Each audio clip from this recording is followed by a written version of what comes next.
வணக்கம். இந்திய அரசாங்கத்தின் அறிவியல் தொழில்நுட்பத்துறை, விக்யான் பிரசார் மற்றும் காரைக்குடி அழகப்பா பல்கலைக்கழகம் இணைந்து வழங்கும் அனுபவம் மூத்த குடிமக்களுக்கான சிறப்பு நிகழ்ச்சிகள். நிகழ்ச்சியின் கருத்தாக்கம் டாக்டர் ஆர். ஸ்ரீதர். ஆலோசனையாளர் மிஸ் கௌசல்யா. நிகழ்ச்சி ஒருங்கிணைப்பாளர் டாக்டர் பாரதி. நேயர்களே, டாக்டர் பாலச்சந்தர் எலும்பு முறிவு சிகிச்சை நிபுணர் அவர்கள் நிகழ்ச்சியிலிருந்து ஒரு சிறிய பகுதியை கேட்போம். ஏஜ் ஆகும்போது பாத்தீங்கன்னா மூளையோட செல்கள் சுருங்கும். இந்த மூளையோட செல்கள் சுருங்கும் போது என்னன்னாக்கா ஒரு விதமான நரம்பு தளர்ச்சி ப்ராப்ளம் தான் ஏற்படலாம். அதுல காமனா பாத்தீங்கன்னாக்கா பார்க்கின்சன் ஒரு விதமான நரம்பு தளர்ச்சி ப்ராப்ளம் வரலாம். இன்னொன்னு பாத்தீங்கன்னா அல்சைமர்ஸ் ஒரு விதமான மறதி ரிலேட்டட் வியாதிகள் வரலாம்.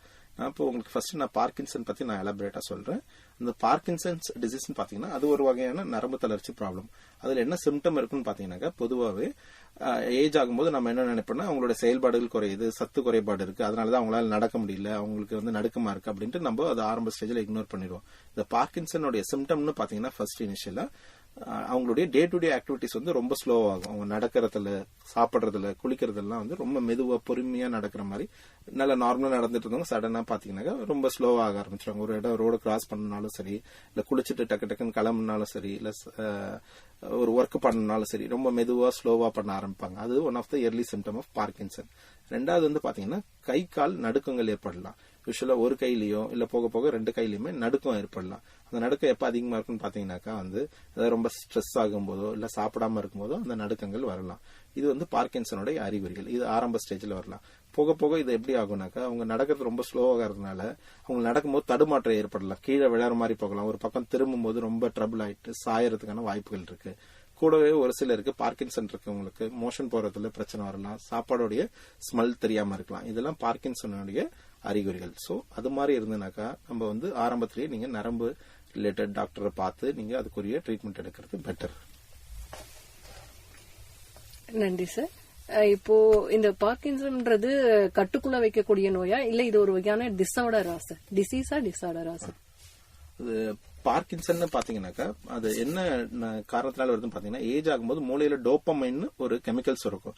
அந்த டோப்பமைன் சிம்பிளா சொல்லணும்னா அந்த டோப்பமைன் குறைபாடுனால வர வியாதி தான் இந்த பார்க்கின்சன். சோ இதுல ட்ரீட்மெண்ட் பாத்தீங்கன்னாக்கா பொதுவா என்ன பண்ணணும்னாக்கா நம்ம டோப்பமைன் கொஞ்சம் அடிஷனலா சப்ளிமெண்ட் பண்ணணும். இது சிம்பிளா சொல்ல போனாக்கா இப்ப வண்டிக்கு எப்படி பெட்ரோல் இருந்தாதான் வண்டி நவருமோ மூளையில அந்த டோப்பமைன்ற ஒரு கெமிக்கல் சுரந்தாதான் அவங்க இந்த பார்க்கின்சன் வியாதி உள்ளவங்க நார்மலா பொதுவா எல்லாருமே அந்த டோப்பமைன்ற கெமிக்கல் இருந்தாதான் நார்மலா நல்லா நடக்க முடியும். இந்த டோப்பமைன் கம்மியா சுரக்கும் போது என்ன ஆகுனாக்கா அவங்களுடைய நடை, ஆக்ஷன் எல்லாமே குறைய ஆரம்பிச்சிடும். ஒரு ஸ்டேஜ்ல பாத்தீங்கன்னாக்கா ரோபோ மாதிரி அந்த ஆக்டிவிட்டிஸ் ரொம்ப கம்மியாக ஆரம்பிச்சிடும். இதுதான் இதனுடைய அறிகுறிகள். இதுக்கு ட்ரீட்மெண்ட் பாத்தீங்கன்னாக்கா நீங்க கேட்ட மாதிரி இதுக்கு நம்ம மாத்திரை எடுத்தாதான் இந்த இது குறையிற மாதிரி இருக்கும். ரெண்டாவது பாத்தீங்கன்னா இன்னொரு அடிஷனல் பாத்தீங்கன்னா பிசியோதெரப்பி நடைப்பயிற்சி பண்ண இன்னும் கொஞ்சம் பெட்டர் ஆகலாம். மத்தபடி சத்து குறைபாடுனாலயோ இது மற்ற ரீசன்னால இது பெருசா அதிகம் பாதிக்காது. இது நம்ம ப்ரிவென்ட் பண்றது ப்ரிவென்ஷன் பெரிய ஆப்ஷன்ஸ் கிடையாது. ட்ரீட்மெண்ட் அந்த டோப்பமைன் உள்ள கெமிக்கல்ஸ் சப்ளிமெண்ட் பண்ணாக்கா இம்ப்ரூவ் ஆகலாம். ஒரு சிலருக்கு அதிகமா சிவியர் ஆச்சுனாக்கா இப்போ ரீசெண்டா டீப் பிரெயின் ஸ்டிமுலேஷன் அப்படின்ட்டு ஒரு ட்ரீட்மெண்ட் வந்திருக்கு. அது வேணா ரொம்ப சிவியரா உள்ள பார்க்கின்சன் நோய் உள்ளவங்க அது வேணா ட்ரை பண்ணலாம். டீப் பிரெயின் ஸ்டிமுலேஷன் அப்படின்றது. அடுத்து அந்த வலிப்பு பத்தி ஏதாவது சார்? வலிப்பு பத்தி இது பண்ணலாம். இன்னொன்று கை கால் ஷோல்டர் பெயின் அது காமனா வரும் இல்லையா, neck pain and back pain, அதை பத்தி இருக்கீங்களா? ஓகே சார், நன்றி சார். இப்போ நம்ம இந்த பார்க்கின்சன் பத்தி நீங்க எங்களுக்கு தெளிவா சொன்னீங்க. அது இல்லாம இப்போ முதியோர்களுக்கு ஜெனரலா இந்த ஷோல்டர் பெயின், கையில கால் மூட்டு வலி பிரச்சனைகள், அந்த மாதிரி கழுத்து வலி, இது மாதிரி வலிகள் வருது இல்ல சார்? அதுக்கு என்ன காரணங்கள், அதை கண்டறிய அது என்ன மாதிரி நம்ம அதை குணப்படுத்தலாம் அப்படின்றத பத்தி சொன்னீங்க. இது ஒரு நல்லது கொஸ்டின். இப்ப நீங்க கேட்டீங்களே அந்த கழுத்து வலி, இடுப்பு வலி சொல்றீங்க இல்லையா, அது எதனால வருதுன்னு பாத்தீங்கன்னா காமனா பாத்தீங்கன்னாக்கா cervical spondylosis and lumbar spondylosis அப்படின்னு சொல்லுவாங்க. என்னன்னாக்கா நம்ம முதுகு தண்டு இருக்கு இல்லீங்களா, முதுகு தண்டுல எலும்பு கட்டம் கட்டமா இருக்கும். அந்த எலும்புக்கு நடுவுல ஒரு ஷாக் அப்சர்வர் மாதிரி ஒரு ஜெல் மாதிரி ஒரு சப்ஸ்டன்ஸ் இருக்கும். அது பேர் டிஸ்க் அப்படின்னு சொல்லுவாங்க. ஏஜ் ஆகும்போது என்ன ஆகும்னாக்கா அந்த டிஸ்க் மெல்ட் ஆகி பக்கத்துல இருக்க இந்த முதுகு தண்டுல இருந்து வர நரம்பு போட்டு கம்ப்ரஸ் ஆகும். அந்த நரம்பு கம்ப்ரஸ் ஆகும்போது என்ன ஆகும்னாக்கா நம்மளுக்கு ஃபர்ஸ்ட் ஏஜ் ஆகும்போது இனிஷியலா கழுத்து வலி வரலாம். போக போக பாத்தீங்கன்னா ஒரு சைடு மட்டும் வலி பரவலாம். எதிர் ரைட்டோ இல்ல லெப்ட் சைடு கையிலயோ கால்லயோ வந்து வலி பரவ ஆரம்பிக்கலாம். போக போக மறுத்து போகலாம், எரிச்சல் கொடுக்கலாம், ஒரு பொருளை கிரிப்பா பிடிக்க முடியாது. இது வந்து பாத்தீங்கன்னாக்கா cervical spondylosis and cervical radiculopathy அப்படின்னு சொல்லுவாங்க. அது மாதிரி இடுப்புல வந்ததுனாக்கா lumbar spondylosis and lumbar radiculopathy அப்படின்னு சொல்லுவாங்க. இது எதனால வருது அப்படின்னு பாத்தீங்கன்னாக்கா one of the main reason பாத்தீங்கன்னா ஏஜிங் வந்து ரொம்ப அது ஒரு ஃபேக்டர். அது இல்லாம ஒரு சிலருக்கு ஏன் வருதுன்னு பாத்தீங்கன்னாக்கா ரொம்ப பைக்ல டிராவல் பண்றதுனாலயோ இல்ல கழுத்துலயோ இல்ல ரொம்ப கடுமையா கீழே கொஞ்சம் வெயிட் தூக்குறதுனால இந்த மாதிரி வியாதிகள் வரலாம். ஒரு சிலருக்கு அடிபடுறதுனாலயும் இந்த மாதிரி ப்ராப்ளங்கள் வரலாம். சோ இதுக்கு ட்ரீட்மெண்ட் இதை தவிர்க்கணும் அப்படின்னு பாத்தீங்கன்னாக்கா நம்ம ரெகுலரா ப்ராப்பரான வாக்கிங் போற மாதிரி யோகா பண்ற மாதிரி கழுத்துக்கும் சரி இடுப்புக்கும் சரி ஒரு சில பயிற்சிகள்லாம் இருக்கு, பிசியோதெரப்பி பயிற்சிகள்லாம் இருக்கு. சோ ஆரம்ப கட்டத்துல நீங்க அந்த மைல்டா வலி வரும்போதே பார்த்துட்டு டாக்டர் அன்னைக்கு பார்த்துட்டு எந்த லெவலுக்கு நரம்பு அழுத்தம் இருக்கோ அதுக்கேற்ற மாதிரி நீங்க ப்ராப்பரான பிசியோதெரப்பி பண்ணீங்கன்னாக்கா கழுத்துக்கு பேக்கும் ஸ்ட்ரென்த் பண்ற எக்ஸசைஸ் பண்ணீங்கன்னாக்கா முதுகுல இருக்க சதைகள் வந்து ஸ்ட்ரென்த் ஆகும். சோ அது மாதிரி இருந்ததுனாக்கா அந்த நரம்பு அழுத்தங்கள் ஏற்படுறதை குறைக்கலாம். இதை தவிர பாத்தீங்கன்னாக்கா கீழே குடிஞ்சு ரொம்ப வெயிட் தூக்குறது, ரொம்ப டிராவல் பண்றது, பைக்ல ரொம்ப தூரம் மேடு பள்ளமான சாலைகள்ல டிராவல் பண்றது, ரொம்ப நேரம் சிஸ்டம்ல இம்ப்ராப்பரான பொசிஷன்ல உட்காந்துட்டு ஒர்க் பண்றது, இது மாதிரி இதை தவிர்த்தனாக்கா நம்மளுக்கு கழுத்து வலியும் இடுப்பு வலியும் குறைக்கலாம். இந்த நிகழ்ச்சியை கேட்ட நம்முடைய நேயர்கள் என்ன சொன்னார்கள்? என் பெயர் வெங்கடாஜலம். எனக்கு வயசு 74. டாக்டர் பாலச்சந்திரன் அவர்கள் எலும்பு டாக்டர் நரம்பியல் சம்பந்தமாகவும் எலும்பு சம்பந்தமாகவும் கூறிய விளக்கங்கள் எனக்கு ரொம்ப ஏற்புடையதாக இருந்தது. நான் பியூர் வெஜிடேரியன் என்பதால் பால், சத்துள்ள உணவு, பி வைட்டமின் தேவைப்படுவதால் சாப்பிடும்படி அறிவுறுத்தினார். மேலும் சமமான தரையில் அரை மணி நேரம் ஒவ்வொரு நாளும் நடப்பது நல்லது என்று கூறினார். அதன்படி நான் நடந்து கொள்ள விரும்புகின்றேன். டாக்டர் அவர்களுக்கு நன்றி. நேயர்களே, மனநல மருத்துவர் கூறிய செய்தியிலிருந்து ஒரு சிறிய பகுதியை கேட்போம். எனது பெயர் வெங்கட்ரங்கன், டாக்டர் வெங்கட்ரங்கன். மனநல மருத்துவர், MBBS படித்துவிட்டு DPM அப்படிங்கிற படிப்பு சென்னை மருத்துவக் கல்லூரியில் படித்து முடித்துவிட்டு வந்திருக்கிறோம். இங்கே மன குல விநாயகர் மருத்துவக் கல்லூரி மருத்துவமனை அதில் கடந்த 13 ஆண்டுகளாக மனநல மருத்துவராக வேலை பார்த்து வருகிறேன். எனவே இன்றைய நிகழ்ச்சியில் நாம் எடுத்துக்கொண்ட ஒரு கருத்து என்றால் முதியோர் அவர்களுடைய மனநலம் மருத்துவம், மனநலம் பற்றி அதை பற்றி சில விஷயங்கள் தெரிந்து கொள்ளலாம் என்பதுதான் இன்றைய நிகழ்ச்சியின் நோக்கம். முதியோர் நலம், அதாவது வயதானவர்கள் 60 வயது 70 வயது இருப்பவர்கள் அவர்களை போற்றி மதிப்பளித்து பாதுகாக்க வேண்டிய கடமை இளையவர்களுக்கு உண்டு. அவர்களுக்கு மனது எந்த விதத்திலையும் நோகக்கூடாது. பெரியவங்க மனசு நோகக்கூடாதுன்னு சொல்லுவோம் இல்லையா? அவர்களுக்கு என்னென்ன மனசு சம்பந்தப்பட்ட வியாதிகள் வருகிறது, அவர்கள் எவ்வாறு மனநலத்துடன் இருப்பது எப்படி, அப்படி வரக்கூடிய வியாதிகளை எப்படி சரி செய்வது, அதை பற்றி அடுத்த சில நிமிடங்கள் அதை பற்றி பேசினால் அது பயனுள்ளதாக இருக்கும். நன்றி சார். இப்போ முதியோர்களுக்கான பிரச்சனைக்கு முன்னாடி எங்களுக்கு பொதுவா இருக்கிற ஒரு சந்தேகத்தை கேட்கிறோம். சைக்காட்ரிஸ்டுக்கும் சைக்காலஜிஸ்டுக்கும் என்ன வித்தியாசம் இருக்கு? ஏதோ ஒரு மனநல பிரச்சனை முதியோர்களுக்கு வருதுன்னா இதுல யார்கிட்ட முதல்ல அணுகணும் அப்படின்றத எங்களுக்கு சொன்னீங்கன்னா நல்லா இருக்கும் சார். அதாவதுங்க, சைக்காட்ரிஸ்ட் அப்படின்னு சொன்னோம்னா மனநல மருத்துவர், அதாவது மருத்துவம் படித்துவிட்டு அதற்கு மேற்படிப்பு படித்தவர்கள். MBBS அந்த படிப்பை படித்துவிட்டு மேற்படிப்பு கண் சிகிச்சைக்கு படிக்கிறோம். எலும்பு டாக்டர் தனியா இருக்காங்க, மகப்பேறு மருத்துவம் சொல்றோம் இல்லைங்களா? அது மாதிரி MBBS படித்துவிட்டு மேற்படிப்பு படிப்பவர்கள் 2 வருட படிப்பு, DPM என்று டிப்ளமா டிகிரி இல்ல மாஸ்டர் டிகிரின்னு சொல்லுவோம். அதனால அதற்கு ஸ்பெஷலிஸ்ட் அப்படின்னு சொல்லுவாங்க இல்லைங்களா? அதுதான் சைக்காட்ரிஸ்ட் அப்படிங்கிறவங்க மனநோய் மருத்துவர் அவர்கள். சைக்காலஜிஸ்ட்ங்கிறவங்க அவர்கள் MSc சைக்காலஜிஸ்ட், MPhil சைக்காலஜிஸ்ட் இருப்பாங்க. அது பெரும்பாலான கல்லூரிகளில் அவர்கள் விரிவுரையாளர் அப்படி சொல்லுவாங்க. ஆர்ட்ஸ் காலேஜ்ல டீச்சிங் பண்ணுவாங்க.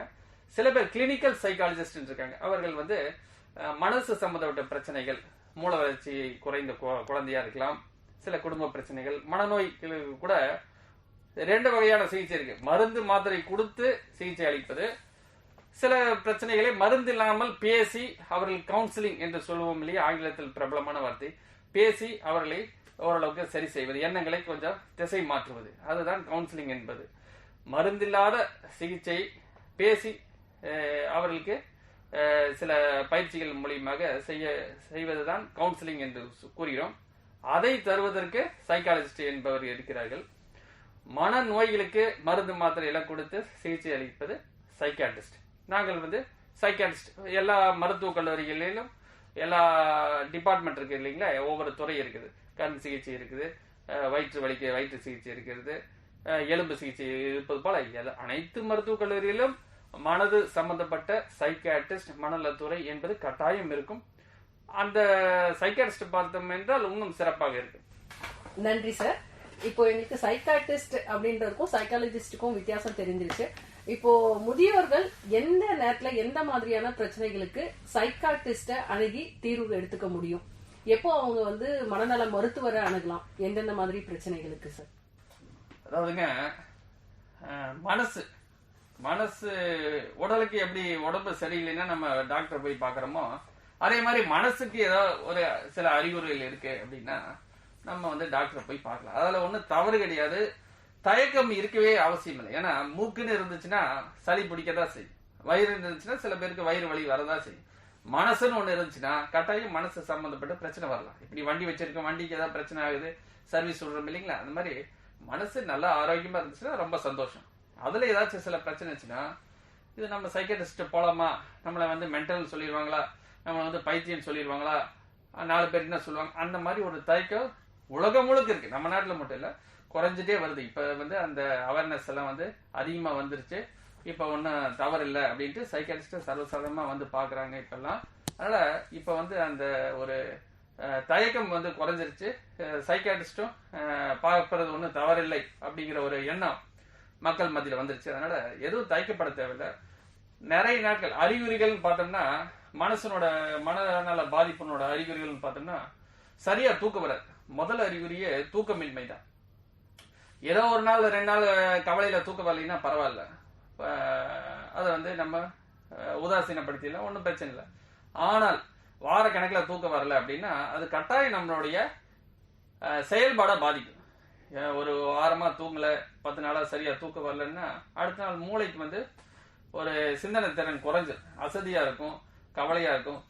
தூங்காதவங்க எல்லாம் எப்படி ஏக்கத்தோட சொல்லுவாங்க, என் வீட்டுக்காரர் நல்லா தூங்குறாருங்க, நான் தூங்க முடியலைங்க, பசங்க நல்லா தூங்குறாங்க, நான் தூங்க முடியலைங்கன்ட்டு ரொம்ப வருத்தப்படுவாங்க. அதனால தூக்கங்கிறதே வந்து மூளைக்கு ஓய்வு கொடுக்கறது. அடுத்த நாள் அப்பதான் வந்து உற்சாகமா வேலை செய்யும். அதனால தூக்கமின்மை அது மிக முக்கியமான ஒரு வயதானவர்கள் சந்திக்கக்கூடிய பிரச்சனை, தூக்கமின்மைன்னு வருவாங்க. அதுக்கப்புறம் எப்பயும் போல இருக்கிற நபர் இப்ப உற்சாகம் குறைஞ்சிருக்குங்க.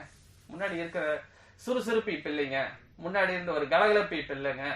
முன்னாடி நான் வந்து நிறைய நேரம் டிவி பார்ப்பேன், நாடகம்லாம் பார்ப்பேன், பாட்டு கேட்பேன், சாமி கும்பிடுவேன், இதெல்லாம் கோயிலுக்கு போவேன், இப்ப என்னால முடியல அப்படி அவங்களே வருத்தப்படுவாங்க. முன்னாடி இருந்த மனசனுடைய கலகலப்பு, தன்னம்பிக்கை, சுறுசுறுப்பு இப்போது இல்லை அப்படி சொன்னோம்னா அது ரொம்ப நாளா இருக்கு, ஒரு 2 வாரமா இருக்கு, 15 நாளா இருக்கு, 1 மாசமா இருக்குன்னா அது வந்து டிப்ரெஷன் அப்படின்னு சொல்றோம், மனச்சோர்வு அப்படின்னு சொல்றோம் இல்லையா. உடலுக்கு எப்படி சோர்வாகிற மாதிரி மனசுக்கு ஒரு சோர்வாகும். கவலையாவே இருக்கு டாக்டர் அப்படின்ட்டு, காரணமே இல்லாம கவலை, என்ன எல்லாமே இருக்கு, ஆனா என் மனசு கவலையா இருக்கு டாக்டர், என்னவா இருக்கும் அப்படி சில பேர் வருவாங்க. அதனால நல்ல ஒரு சூழ்நிலையில இருக்கக்கூடிய நபர் அவர் வந்து பழைய சுறுசுறுப்பு குறைவா இருந்தாலும் அது ஒரு மனசு சம்பந்தப்பட்ட பிரச்சனை தான். நல்லா தூங்கிட்டு இருந்தாங்க, இப்ப தூக்கம் இல்லாம இருக்கு அப்படின்னாலும் அது மனசு சம்பந்தப்பட்ட பிரச்சனை தான். நல்லாவே இருந்தாருங்க, இப்ப அதிகமா கோவப்படாருங்க, அப்படின்னாலும் அது மனசு சம்பந்தப்பட்ட பிரச்சனை தான்.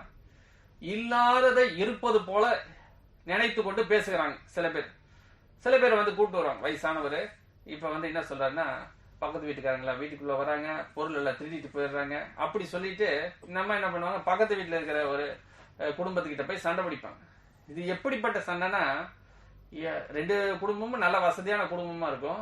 இந்த அம்மா 60 வயசு 70 வயசு அம்மா பக்கத்து வீட்டுக்கு போய், எங்க வீட்டுல இருந்து நீங்க வந்து அரிசி திருடிட்டு போயிடுறீங்க, சர்க்கரை திருடிட்டு போயிடுறீங்கன்னு போய் கேட்க ஆரம்பிச்சிருவாங்க.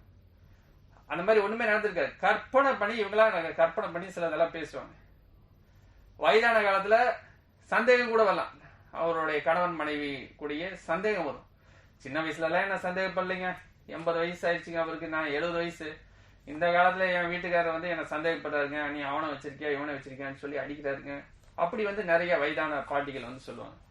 இது என்னப்பா புது பிரச்சனை இருக்குன்னு அவங்க வீட்டுல அவங்க பசங்க பேரன் பேத்திகள்லாம் வந்து இதை வந்து இது எப்படி டீல் பண்றதுன்ட்டு வருத்தப்படுவாங்க. இதெல்லாம் மனநோயினுடைய அறிகுறிகள் தான். இந்த நிகழ்ச்சியை கேட்ட நம்முடைய நேயர்கள் என்ன சொன்னார்கள்? என் பெயர் பேபி. என் வயது 45. நான் நிலா வானொலியில் மனநல மருத்துவர் அவர்களின் பேச்சை கேட்டேன். முதியோருக்கு ஏற்படும் மனநல பிரச்சனைகளை அவர் தெளிவாக கூறினார். அது மிகவும் அருமையாக இருந்தது.